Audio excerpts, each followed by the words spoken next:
In 1984, the Karate Kid brought laughter, resilience, and some of the most iconic kicks in movie history. But 40 years later, the fate of many cast members took a far darker turn. Some fought cancer until their final breath, others died right on set, and a few passed away without anyone realizing it for days. Today, we uncover the cast members who left us too soon, and the haunting stories they never got to tell. Ralph Macchio as Daniel LaRusso. Ralph Macchio was born on November 4, 1961, in Huntington, New York. At 22 years old, he played Daniel LaRusso, the underdog who learns discipline, humility, and courage from Mr. Miyagi, in The Karate Kid, 1984. The role transformed him into one of the most beloved young heroes of the 1980s and a cultural symbol of perseverance. But while the world saw him as the hopeful kid from Reseda, Macchio spent years privately wrestling with the limits that fame imposed on him. Marriage to Phyllis Fierro in 1987 gave him stability, yet the pressures of Hollywood crept into their home. The frustration of being typecast after The Karate Kid left him with long periods of unemployment, pushing him close to abandoning acting entirely in the 1990s. At the same time, the death of his brother cast a long emotional shadow, making family life tender but often heavy. Despite the stress, Phyllis remained his anchor, though the sacrifices they made were real. Macchio took sporadic roles in hopes of rebuilding momentum, carrying the weight of financial worries while fearing he would never escape the image of Daniel LaRusso. That uncertainty softened only when he earned acclaim for My Cousin Vinny, 1992, a victory that proved he could still thrive beyond karate. Even so, the emotional turbulence carried into middle age, shaping how he approached later work, including his return in Cobra Kai. Today, Ralph Macchio is 64 years old and continues to act and write, celebrating a career resurgence marked by his Hollywood Walk of Fame star in 2024. With an estimated net worth of $8 million, he remains active in film, television, and charity work, still carrying the humility that once defined the boy who stepped onto the mat more than 4 decades ago. Pat Morita as Mr. Miyagi. Pat Morita was born on June 28, 1932, in Ileton, California. At 52 years old, Morita played Mr. Miyagi, the quiet, wise mentor whose gentle strength shaped the entire heart of The Karate Kid 1984. His calm demeanor on screen became a symbol of discipline, compassion, and quiet resilience, marking a turning point in his long and complicated life. Yet behind that composed smile was a man who had endured years of emotional storms.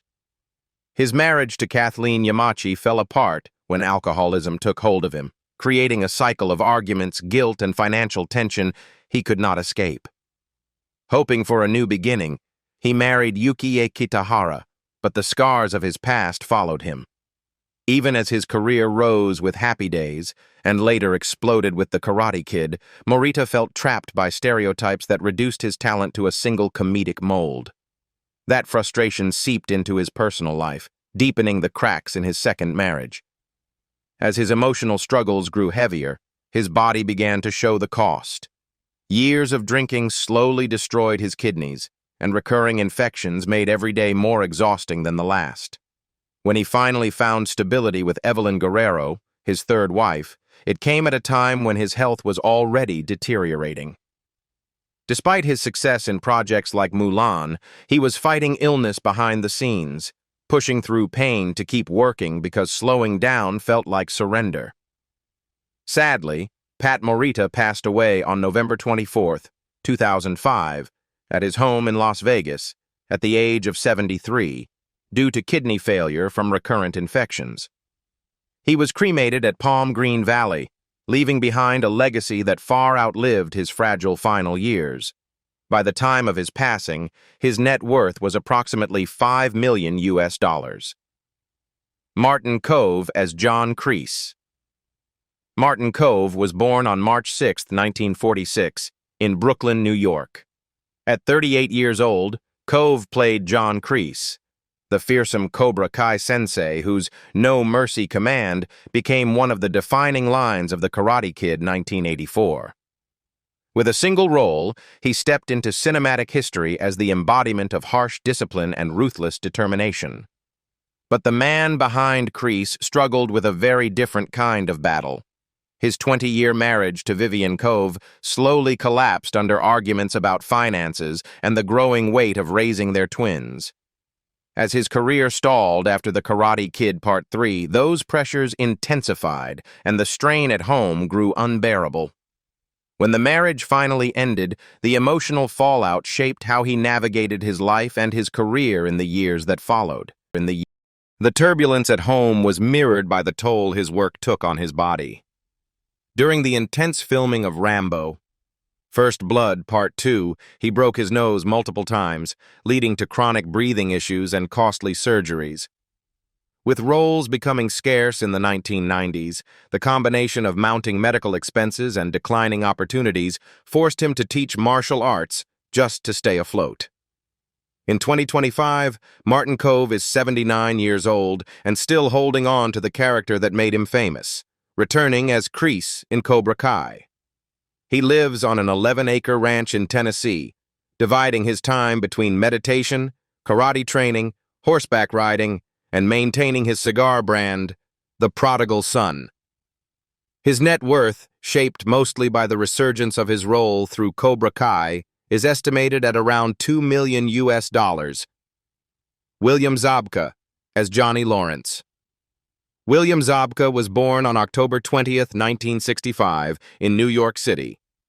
At 18 years old, he played Johnny Lawrence, the aggressive Cobra Kai champion who became Daniel LaRusso's rival in The Karate Kid, 1984.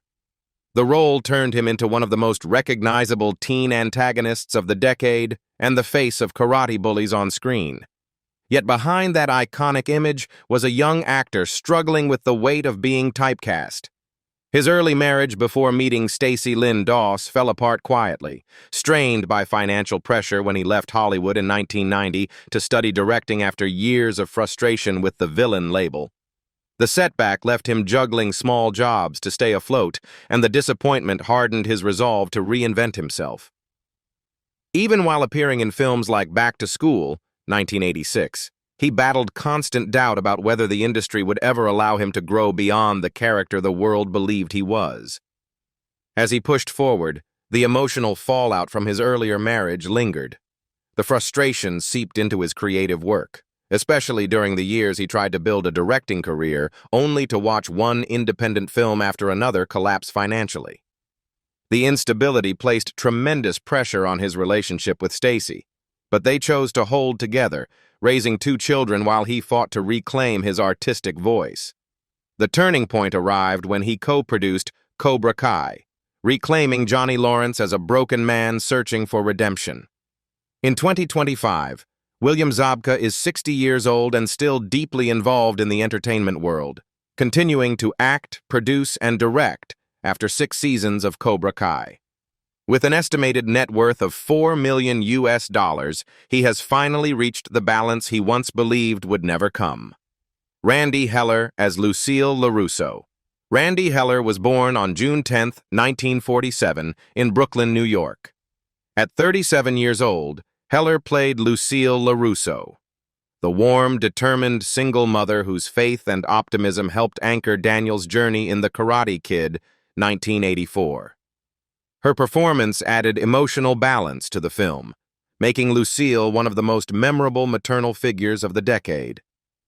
Her personal life, however, had been shaped by early loss. The death of both parents left her struggling with depression and forced her to interrupt her stage career, taking part-time jobs simply to support herself and her family. As she tried to rebuild her life, Heller faced a different kind of pressure in Hollywood.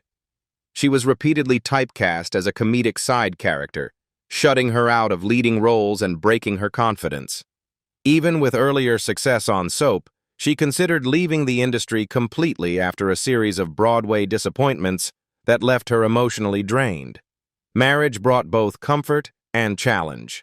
Heller married Jeffrey West in 1998, But the demands of acting schedules and career uncertainty created enough distance that they temporarily separated in 2005. Although they eventually reconciled, the strain took a toll on her mental health, increasing her anxiety as she aged.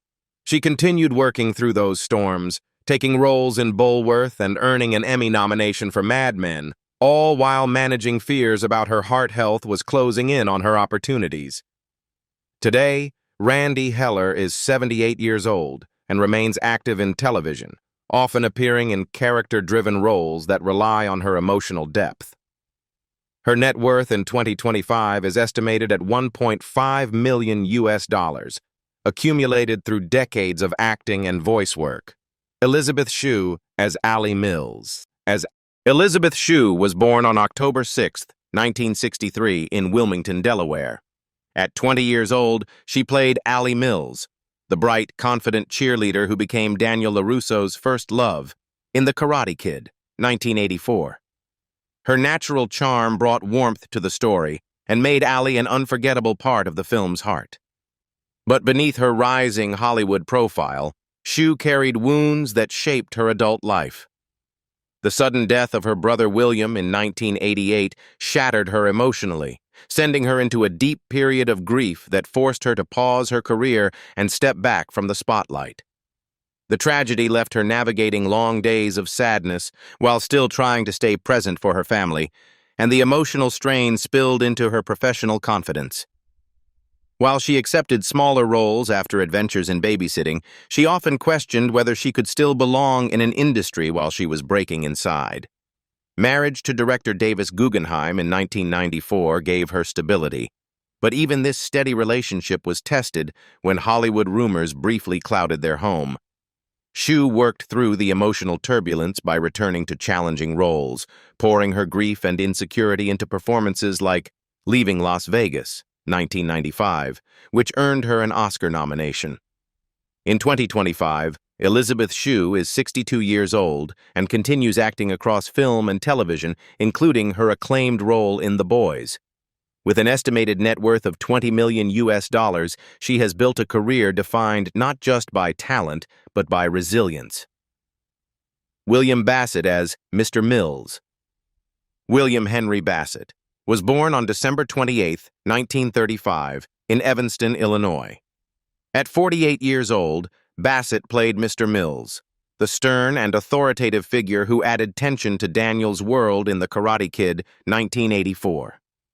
Though his screen time was brief, he brought a commanding presence that strengthened the film's realism. Off-screen, Bassett's life was marked by responsibility and sacrifice. Throughout the 1970s, he was repeatedly typecast as strict supporting characters, limiting his income and leaving his career unstable. To keep his family afloat, he turned to commercial voice work, a decision born not from artistic desire but financial necessity. The pressure of providing for his household grew heavier when his wife, Patricia Ann Dorsey, began experiencing serious health problems, forcing Bassett to split his days between film sets and caretaking at home. Their marriage, though long-lasting, was not spared from hardship. The couple weathered decades of illness, medical bills, and emotional fatigue before Patricia's passing in 2010 after 48 years together. Her death left Bassett profoundly lonely, especially as he aged and continued working in minor roles. Even as he appeared in The Towering Inferno and lent his voice to Metal Gear Solid, his performances carried the quiet weight of a man who had spent half a lifetime caring for someone he loved but could not save. Finally, William Bassett passed away on February 9, 2025, in Woodland Hills, Los Angeles, at the age of 89, due to natural causes. He left behind a career spanning more than 100 film and television appearances, along with a body of voice work recognized by generations of gamers and fans. At the time of his passing, his net worth was estimated at $1.2 million, the sum of a long, dedicated career built through persistence, resilience, and quiet professionalism. Chad McQueen as Dutch Chad McQueen was born on December 28, 1960, in Los Angeles, California. At 23 years old, McQueen played Dutch, the volatile, sharp-edged Cobra Kai fighter whose intensity helped define The Karate Kid, 1984. His presence on screen felt natural, almost inherited, as if the ferocity and confidence came from a lifetime of being raised in speed, adrenaline, and expectation. Growing up as Steve McQueen's son meant inheriting both privilege and pressure. His short marriage to Sharon Stone in 1987 collapsed under the weight of addiction and emotional instability since his early 20s. When the marriage ended, it opened a long chapter of turbulence that followed him into later relationships with Jeannie Galbraith and Stacey Toten. Custody disputes, conflicting expectations, and the shadows of his past created an emotional storm that affected everything he tried to build, even during periods when his acting career showed promise through films like Death Ring and Red Line. The turmoil at home soon merged with the physical consequences of his racing obsession. In 2006, the Daytona crash shattered his vertebrae, leg, and ribs, leaving him partially paralyzed and in chronic pain that would never fully heal. The accident forced him to abandon professional racing. Even though he continued working in motorsport media and later formed McQueen Racing, the physical agony slowly reduced his mobility and weakening his organs over time. Sadly, Chad McQueen died on September 11, 2024, at his ranch in Palm Desert, California, at the age of 63, after multi-organ failure linked to years of unresolved injuries. By the time he passed, his net worth had reached $45 million, built from acting, racing, and production work. Pat Johnson as referee. Pat E. Johnson was born on December 31, 1939, in Niagara Falls, New York. At 44 years old, he joined The Karate Kid 1984 as the All-Valley Tournament referee, while also serving as the film's chief fight choreographer. His role blended discipline and authority that defined the movie's spirit. Behind the precision and expertise Johnson brought to the film, his marriage to Sue Birkeland Felix carried years of private tension. The demands of martial arts training, long hours teaching, and constant travel created a growing distance between them, leaving Johnson torn between providing for his family and being present in their daily lives. The pressure intensified when his injuries from Enter the Dragon caused relentless pain, disrupting his teaching career and creating financial uncertainty that strained their relationship even further. The emotional weight made it difficult for him to focus during major projects like The Karate Kid Part 3, where he struggled to balance his responsibilities at home with the expectations of Hollywood. As the years went on, the marriage endured, but not without heavy scars. Chronic pain forced Johnson into multiple surgeries, keeping him away from home for long stretches and amplifying the stress that already existed between him and his wife. His disagreements with Chuck Norris over creative decisions further complicated matters, costing him roles and damaging a professional partnership he once depended on. The combination of marital tension, career setbacks, and the physical toll of his earlier stunt work eventually led to worsening health, including heart complications. Sadly, Pat Johnson passed away on November 5, 2023, in Los Angeles at the age of 83 from natural causes. He spent his final years quietly with his family, far from the demanding world that once shaped his life. At the time of his passing, his net worth was estimated at around $800,000, earned through decades of choreography, teaching, and film work.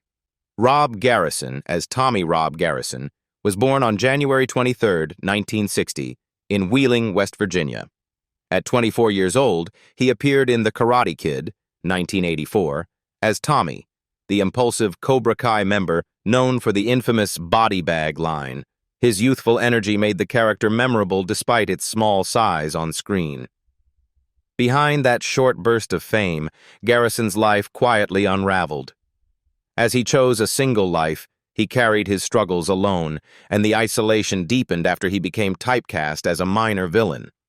Losing steady work following Iron Eagle pushed him into financial hardship, forcing him to take non-acting jobs while writing scripts at night in hopes of restarting his career. The disappointment fed into chronic depression, a weight that made every audition feel like another reminder of what he hadn't achieved. As time passed, his health slowly declined. The stress of an unstable career and years of fighting depression took a toll on his body.